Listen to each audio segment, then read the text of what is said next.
Alright, this week we are covering Chapter 20, The Conservative Order and the Challenges of Reform, 1815 to about 1832.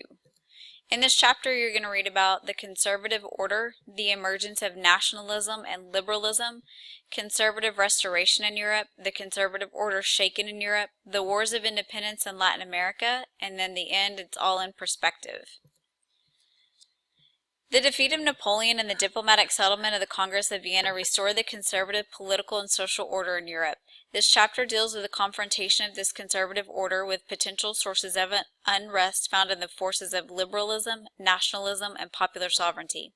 At the Congress of Vienna, the major powers, Russia, Austria, Prussia, and Great Britain, had agreed to consult with each other from time to time on matters affecting Europe as a whole. The vehicle for this consultation was a series of post-war congresses or conferences. Later, as differences arose among the powers, the consultations became more informal. This new arrangement for resolving mutual foreign policy issues was known as the Concert of Europe. Its goals were to maintain the peace and to maintain conservative domestic governments throughout Europe. Coordinated action by conservative rulers came to the face of new forces that threatened to topple the conservative order. The greatest of these new pressures were related but distinct ideologies of nationalism and liberalism. Nationalists redefined nationhood and contested the terms of the Vienna settlement when they conflicted with their notion of natural national borders.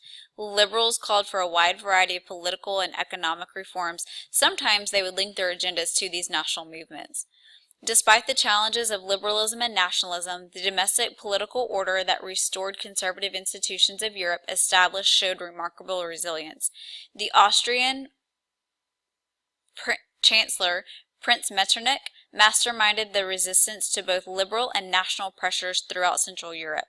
In Britain, rapid social and economic change brought new challenges to the conservative order that were met with determined resistance. In France and Spain, the Bourbon monarchies tried to avoid binding themselves to constitutions. For the first few years after the Congress of Vienna, all these reactionary measures appeared successful. Beginning in the mid-1820s, challenges to conservative governments intensified. The Ottoman Empire was unable to prevent successful nationalist uprisings in Greece and Serbia. Conservative regimes in Russia, France, and Great Britain faced new political discontent.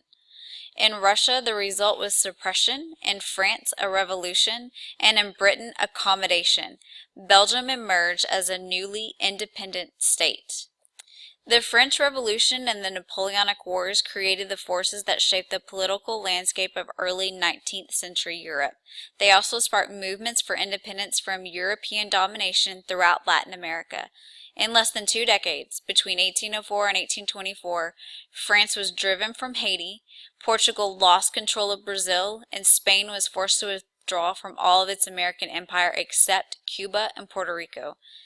3 centuries of Iberian colonial government over the South American continent ended.